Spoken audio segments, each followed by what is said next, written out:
In the vast emptiness of space, far from Earth, a young engineer named Alex Carter sat in front of a wall of screens. His station, the Eclipse Asterisk, floated silently in the darkness, its purpose to monitor signals from across the galaxy. The Eclipse Asterisk wasn't glamorous. It was a small, lonely outpost, but it played a vital role in humanity's survival. For years, Alex had spent his days scanning the endless waves of cosmic noise, searching for anything unusual. Most days, he found nothing but static and faint echoes of dying stars. But today was different. Alex leaned closer to one of the monitors as a strange pattern emerged from the chaos. At first, it looked like random bursts of energy, but as he isolated the signal, he realized it was repeating.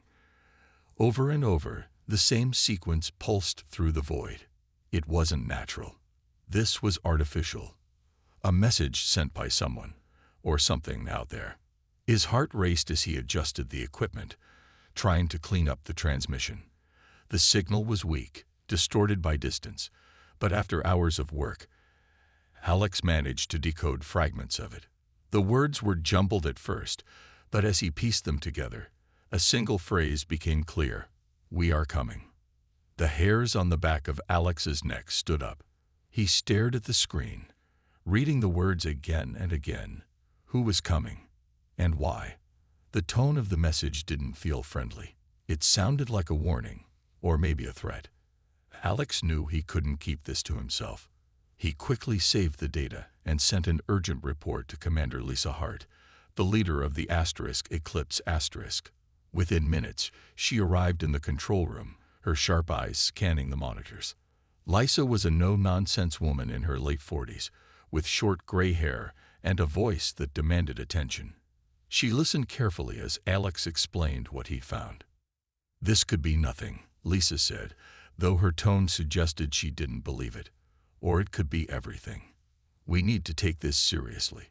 She ordered Alex to dig deeper, to try and extract more information from the signal.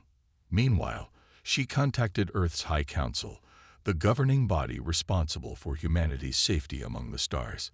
If this message was real, and if it meant what Alex thought it did, then humanity might be facing its greatest challenge yet.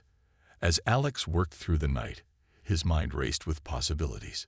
Humanity had spread across the galaxy, building colonies and exploring new worlds.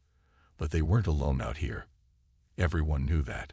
Stories of alien civilizations had circulated for centuries, though none had ever been proven. Now, it seemed, proof had finally arrived. And it wasn't good news. By morning, Alex had uncovered more details. The signal contained coordinates pointing toward Earth's solar system. Whoever had sent the message knew where humanity lived. And if they were coming, they likely meant harm. When Lisa returned to check on his progress, Alex showed her the new findings. Her expression hardened as she absorbed the implications. "This changes everything," she said quietly. "If we don't act now, we might not get another chance." Alex nodded, feeling the weight of the moment. He had always dreamed of making a discovery that would change the course of history. But now that he wasn't sure he wanted the responsibility. Still, there was no turning back. The signal had been sent, and humanity needed to respond. Whatever came next, Alex knew one thing for certain. The galaxy was about to become a much more dangerous place. Commander Lisa Hart's report reached Earth within hours, thanks to the advanced communication systems humanity had developed over centuries of space exploration. The High Council convened immediately, their faces grim as they listened to her briefing. General Richard Hayes, a tall man with a stern demeanor, stood at the head of the table, his hands clasped tightly behind his back. Beside him sat Dr. Emily Grant, a soft-spoken but brilliant xenobiologist who had spent years studying alien life forms, though only in theory, since no confirmed contact had ever been made. The room was tense. No one spoke as Lisa replayed the decoded message for them. "We are coming." The words hung in the air like a storm cloud, heavy and ominous. When the recording ended, silence filled the chamber. Each member of the council knew what was at stake. Humanity had expanded across the stars, building colonies on distant planets and moons, but it remained fragile. War, disease, and environmental collapse had nearly wiped out Earth once before. If an alien force attacked, could humanity survive? "We can't ignore this," General Hayes finally said, breaking the silence. His voice was firm, leaving no room for argument. "If these aliens are hostile, and let's face it, that's the most likely scenario, we need to prepare. Now." Dr. Grant nodded slowly, her brow furrowed in thought. "But preparation isn't enough," she added. "We also need to send a message of our own. Let them know we're not defenseless. Maybe if they see we're ready to fight, they'll think twice about attacking." The idea sparked debate among the council members. Some argued that broadcasting humanity's presence might provoke the aliens further, while others believed it was better than waiting helplessly for an invasion. After hours of discussion, a decision was reached. Humanity would issue a galactic broadcast, a declaration that they were armed and prepared to defend themselves. At the same time, they would begin mobilizing their fleets and fortifying their colonies. General Hayes turned to Nathan Cole, a scientist known for his work on experimental weapons. "How soon can we demonstrate our capabilities?" he asked. Nathan hesitated, then replied, "A few weeks. We've been testing new energy cannons and orbital strike systems. If we hurry, we can incorporate them into the broadcast. Show them what we're capable of." Satisfied, Hayes gave the order to proceed. He also tasked Alex Carter and his team aboard the Eclipse with continuing to analyze the alien signal. Every piece of information mattered now. Meanwhile, Earth's military forces sprang into action under the leadership of Colonel Daniel Brooks. Troops were called to duty, ships were refitted, and pilots underwent rigorous training exercises. Humanity was gearing up for war, even though no enemy had yet arrived. Back on the Eclipse, Alex worked tirelessly alongside Rachel Morgan, a linguist brought in to assist with decoding the message. Together, they uncovered more fragments of the transmission. The coordinates pointed directly toward Earth's solar system, confirming Lisa's worst fears. Worse still, parts of the message suggested the aliens viewed other species as inferior, perhaps even unworthy of survival. "This doesn't leave much room for diplomacy," Rachel muttered, rubbing her temples. She glanced at Alex, who looked pale and exhausted. Neither of them had slept much since the discovery. Alex shook his head. "I don't think they're interested in talking," he said quietly.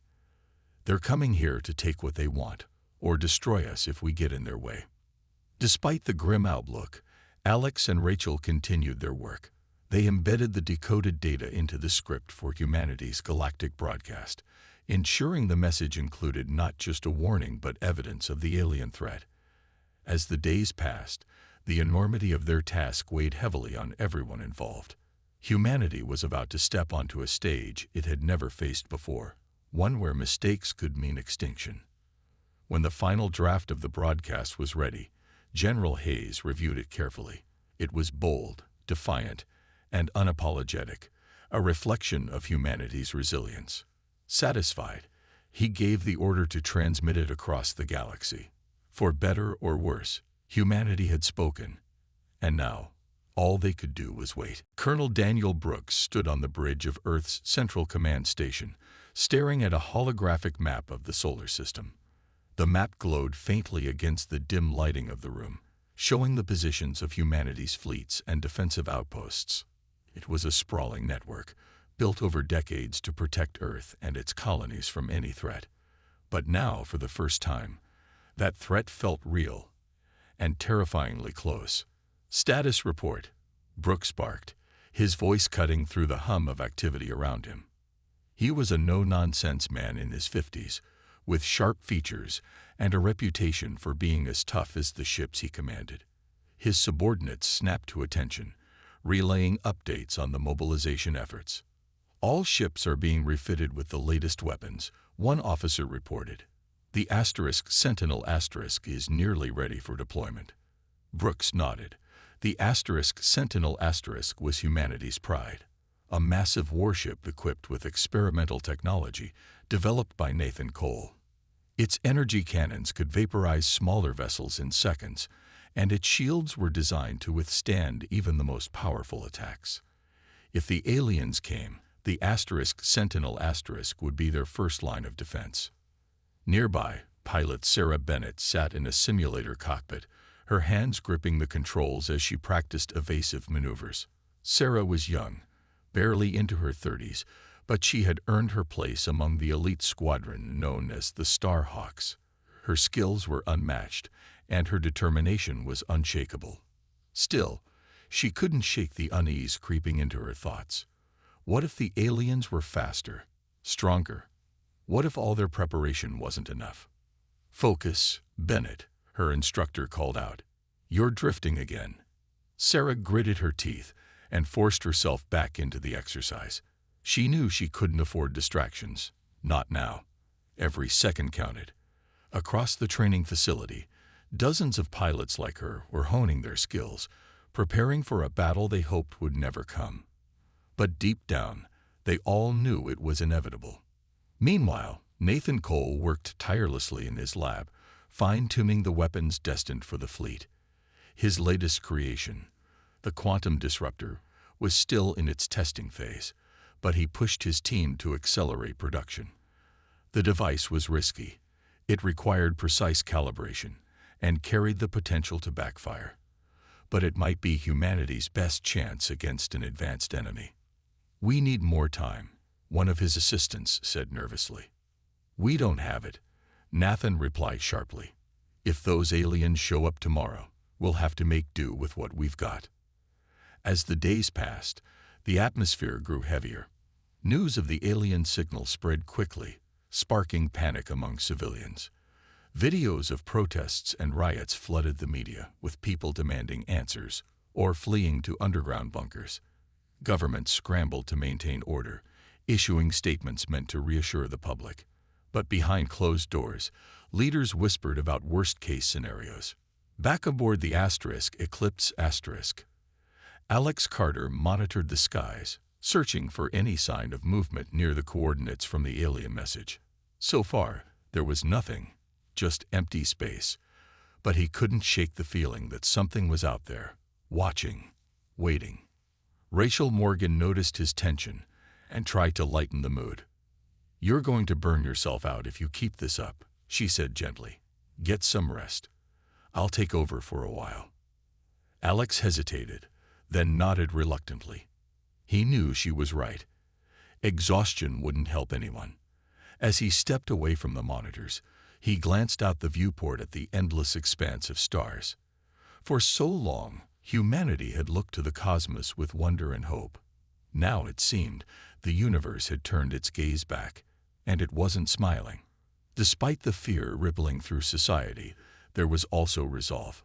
Factories churned out weapons and supplies around the clock.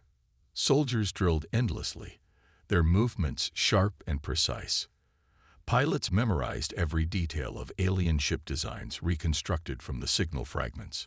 Humanity was gearing up for a fight unlike anything it had faced before. And yet, beneath it all, a single question lingered in everyone's mind. Would it be enough? Alex Carter returned to the control room of the Eclipse after a short, restless nap. The screens in front of him glowed faintly, displaying streams of data from the alien signal.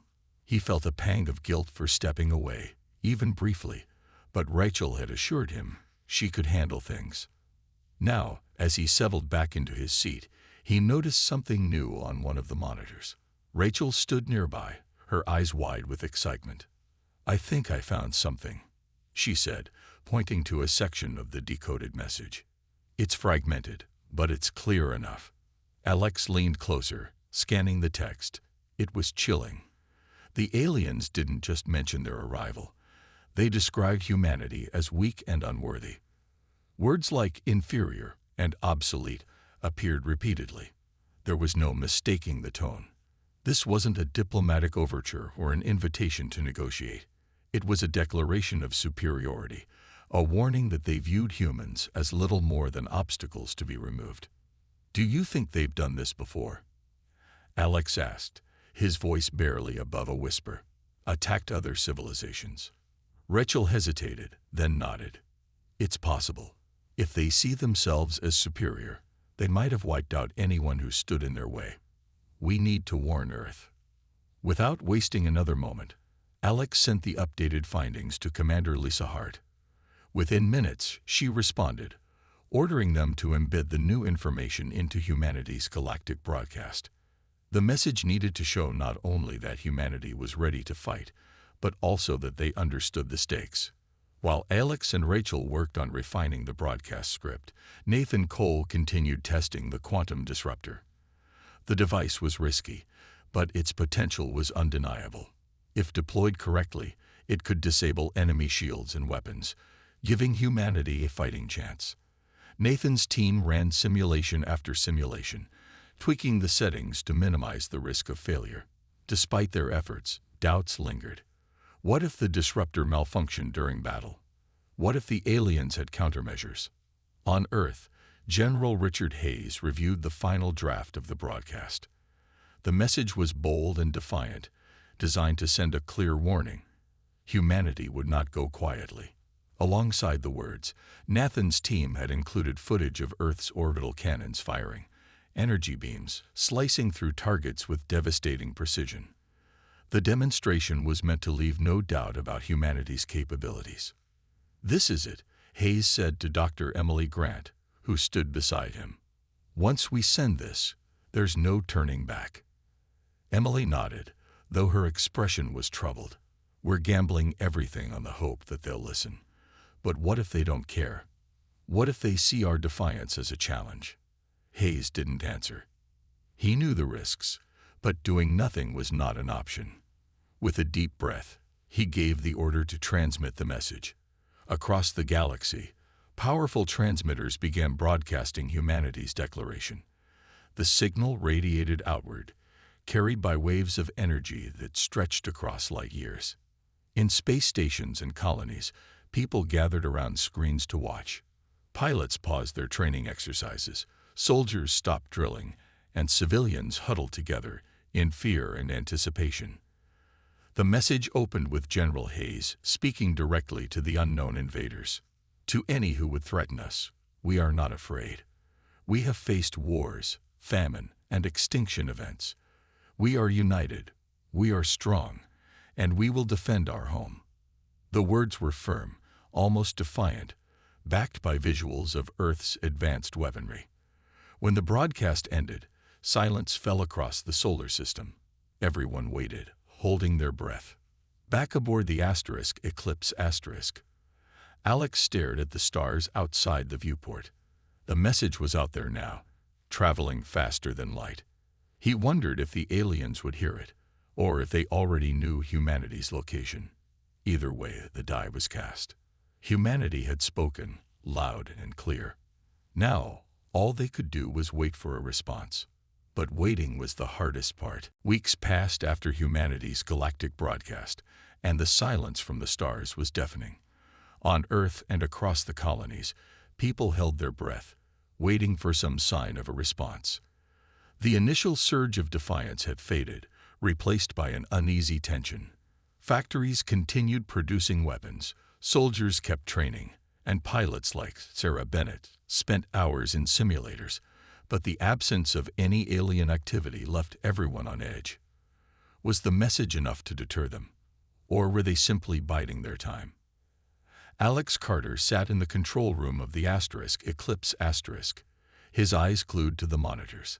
He had replayed humanity's broadcast countless times, searching for flaws or mistakes. It was bold, yes, but what if it came across as arrogant? What if it angered the aliens further? Rachel Morgan noticed his unease and placed a hand on his shoulder. "You did everything you could," she said softly. "We warned them. We showed them we're ready. Whatever happens next isn't your fault." Alex nodded, though her words didn't ease his anxiety. He couldn't shake the feeling that something was coming. Something big. And he was right. One night, As Alex monitored the usual streams of cosmic noise, a sudden spike in energy readings caught his attention. At first, he thought it was a glitch, but when he zoomed in on the data, his blood ran cold. Dozens of massive objects were appearing at the edge of the solar system. They moved with unnatural precision, their shapes jagged and menacing against the blackness of space. "Commander Hart," Alex shouted, his voice trembling. "You need to see this." Lisa rushed into the control room, her eyes narrowing as she studied the readings. "Are those ships?" she asked, her tone sharp. "Yes," Alex replied, "and they're heading straight for us." The news spread like wildfire. Within minutes, alarms blared across the solar system. Pilots scrambled to their ships, soldiers manned defensive stations, and civilians braced for the worst. General Hayes convened an emergency meeting with the High Council, his face grim as he delivered the report. "They're here," he said simply. "Multiple vessels, larger than anything we've ever seen. They're not slowing down." Colonel Brooks immediately ordered the fleet to mobilize. The Sentinel led the charge, its cannons primed and shields fully charged. Smaller fighters swarmed around it, forming a protective barrier. Among them was Sarah Bennett, her hands steady on the controls despite the knot of fear in her stomach.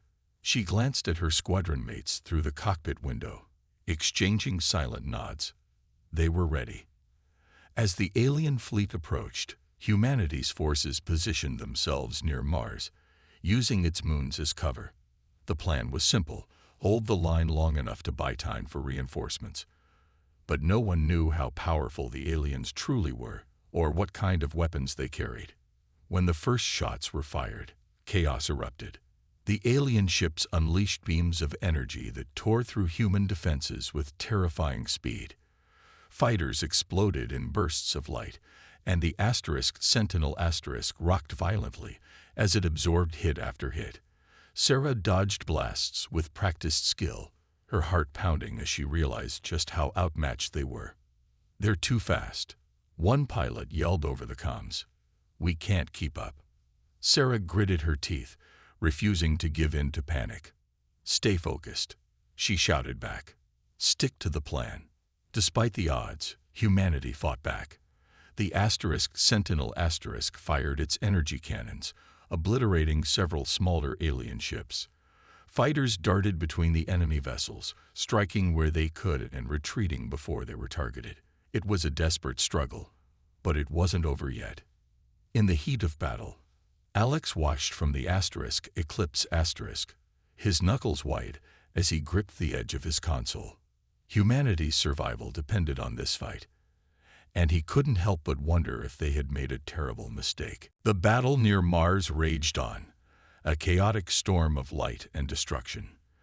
The alien ships moved with eerie coordination, their jagged forms cutting through space like predators circling prey.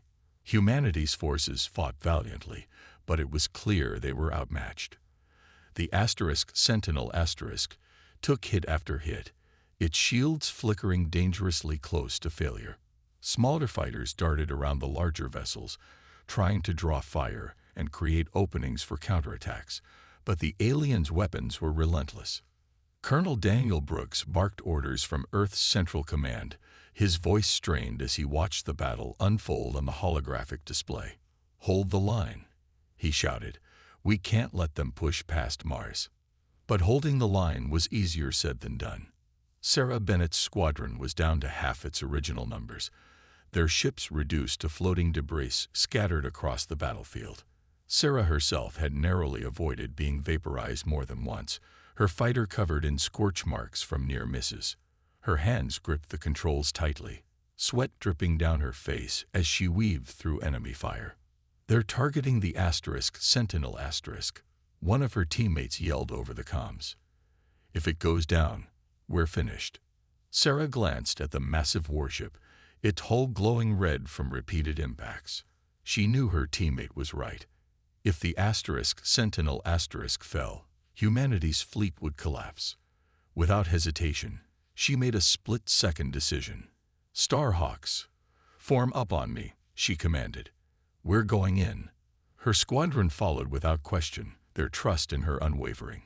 Together, they dove toward the alien ships surrounding the Sentinel firing everything they had. For a brief moment, their attack worked. The aliens turned their attention to the smaller fighters, giving the Sentinel a chance to recover. Its cannons roared to life, blasting apart several enemy vessels. But the reprieve was short-lived. The aliens quickly regrouped, their movements precise and calculated. One by one, Sarah's teammates disappeared from the comms, their voices silenced forever. Her heart ached with every loss, but she forced herself to stay focused. There was no time for grief. Not now. Back aboard the Eclipse Alex Carter monitored the battle from afar, his stomach churning as he watched the odds tilt further against humanity. Rachel stood beside him, her face pale as she stared at the screens. "We're losing," she whispered, her voice trembling. "They're too strong." Alex didn't respond. He couldn't. His mind raced with thoughts of what would happen if the aliens broke through. Earth was next, and there wouldn't be much left to stop them. On Earth, General Richard Hayes paced anxiously in the command center. The situation was dire, and he knew it. "What about the quantum disruptor?" he demanded, turning to Nathan Cole, who had been monitoring the battle remotely. "It's not ready," Nathan admitted, his voice heavy with frustration. "We haven't finished testing it. If we deploy it now, it could fail, or worse, backfire." Hayes clenched his fists, torn between waiting for a miracle and taking a desperate gamble. Finally, he made his choice. "Prepare it anyway," he ordered. "We don't have any other options." As the order went out, Sarah led what remained of her squadron in a final daring charge.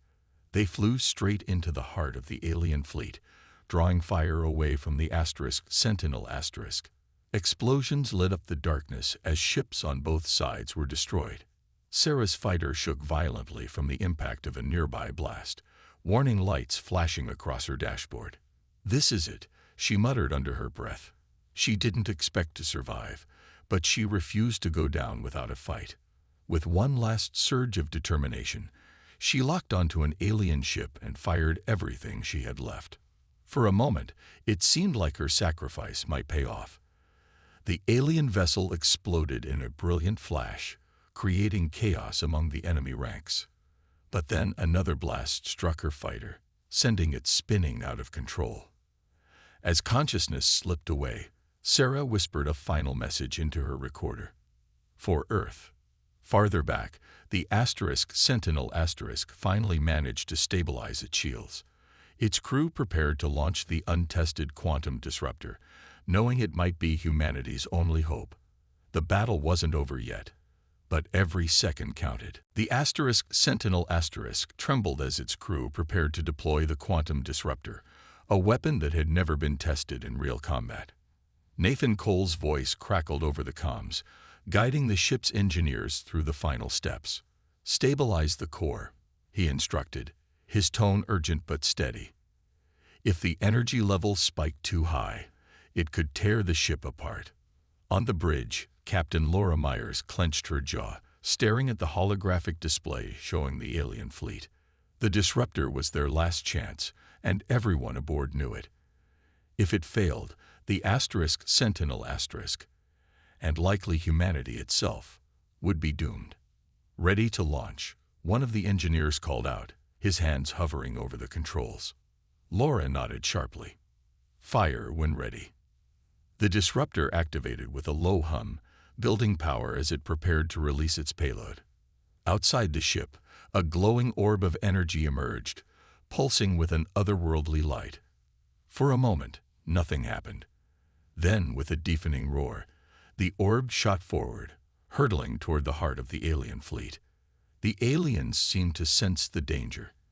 Their ships shifted formation, attempting to intercept the disruptor, but it moved too quickly. When it reached the central mothership, a massive vessel that dwarfed everything else, it detonated in a blinding flash of light.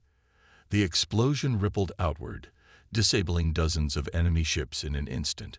Shields flickered and died. Weapon systems went dark, and the once coordinated fleet fell into disarray.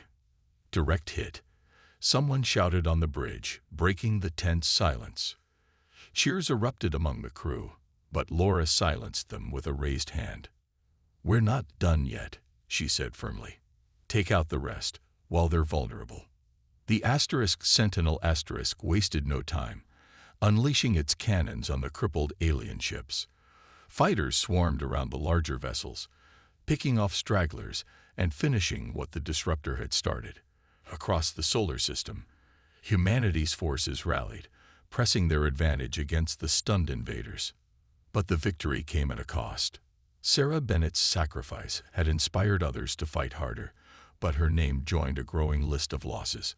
Pilots, soldiers, and civilians mourned those who had given everything to protect Earth. Even Alex Carter, watching from the Eclipse felt the weight of the battle. He replayed footage of the disruptor's detonation, analyzing every detail, searching for clues about the aliens' technology. "They're retreating," Rachel Morgan announced suddenly, pointing to the monitors. Sure enough, the remaining alien ships were pulling back, their jagged forms disappearing into the void. It wasn't a full retreat. Some ships lingered at the edge of the solar system, but the immediate threat was gone. General Richard Hayes received the news with a mix of relief and caution. "This isn't over," he told the High Council during an emergency meeting. "They'll be back. We need to prepare for round 2. Dr. Emily Grant nodded in agreement. "We should study what's left of their ships," she suggested. "Anything we can learn might give us an edge next time." Meanwhile, Colonel Daniel Brooks coordinated cleanup efforts, ensuring that damaged ships and stations were repaired as quickly as possible.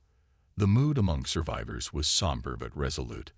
They had won this battle, but the war was far from finished.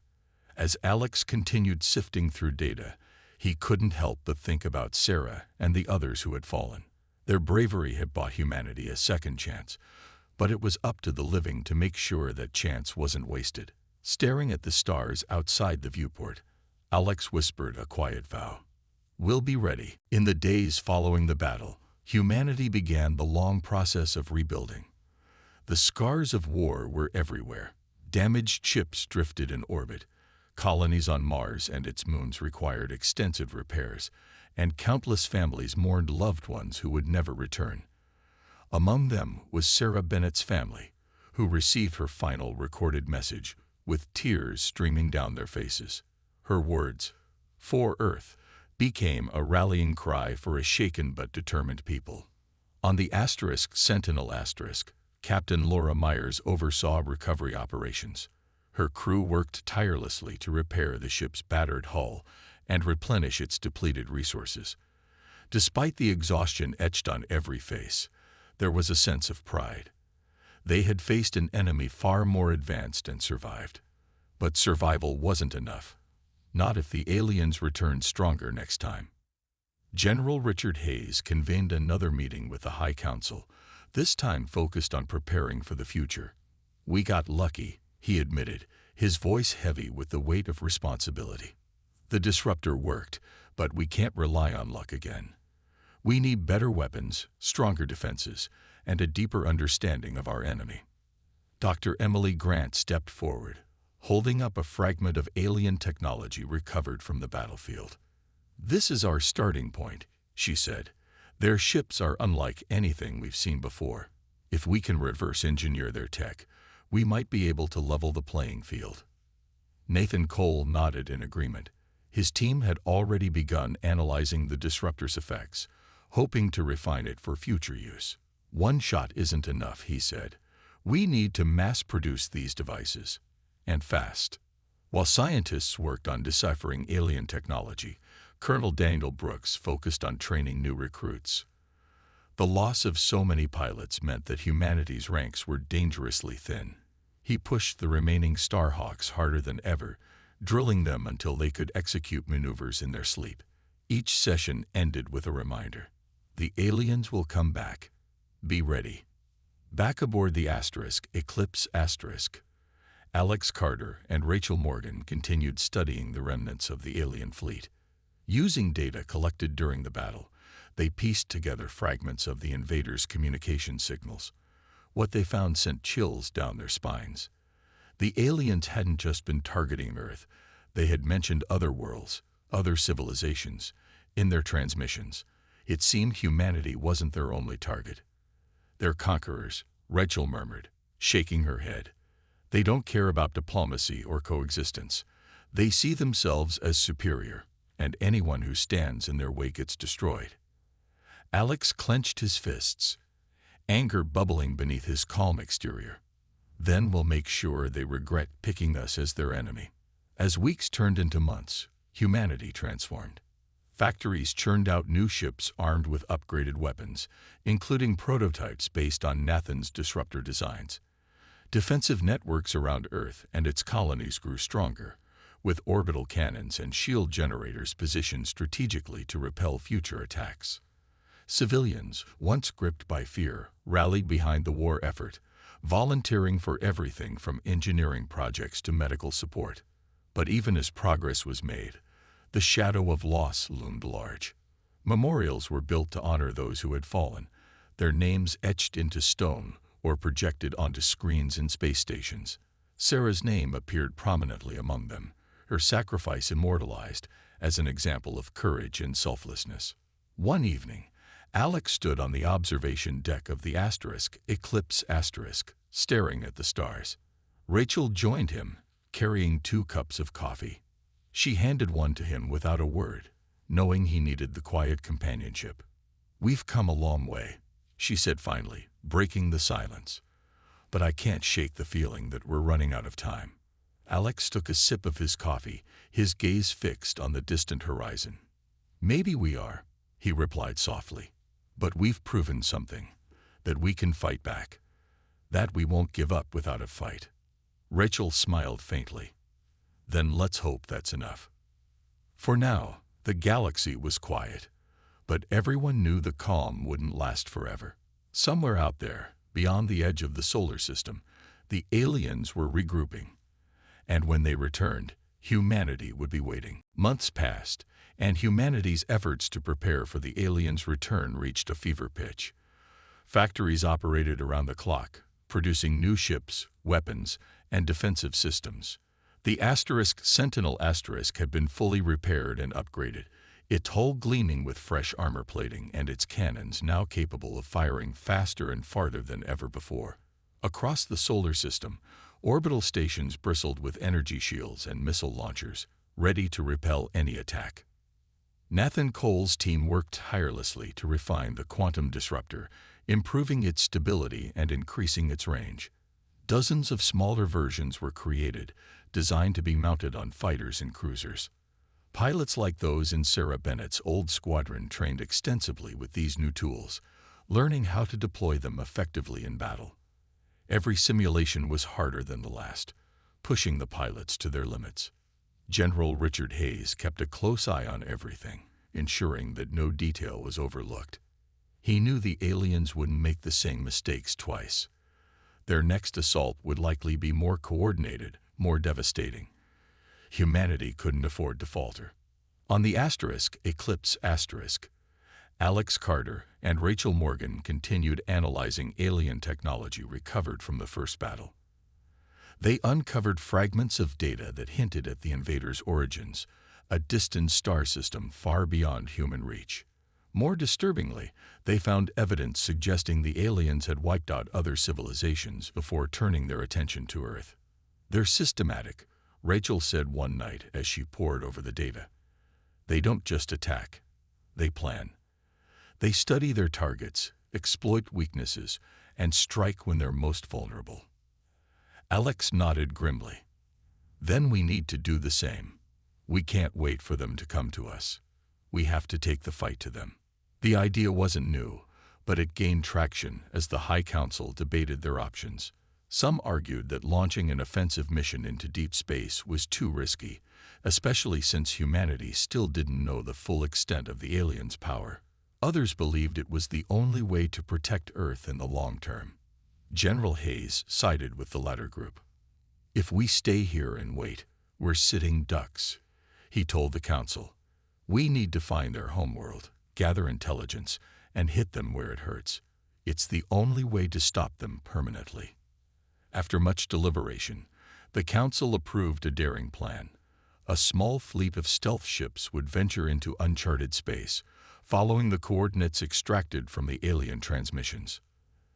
Their mission was twofold: gather information about the invaders, and if possible, sabotage their operations. Captain Laura Myers volunteered to lead the expedition aboard the Sentinel *, knowing the risks involved. As the fleet prepared for departure, Colonel Daniel Brooks addressed the pilots selected for the mission.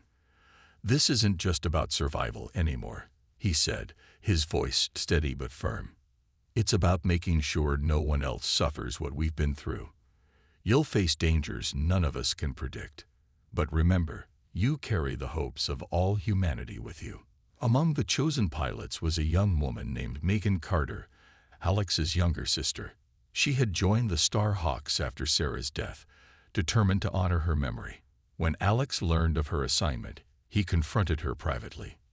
"You don't have to do this," he said, his tone pleading. "It's too dangerous." Megan looked him in the eye, her expression resolute. "Yes, I do.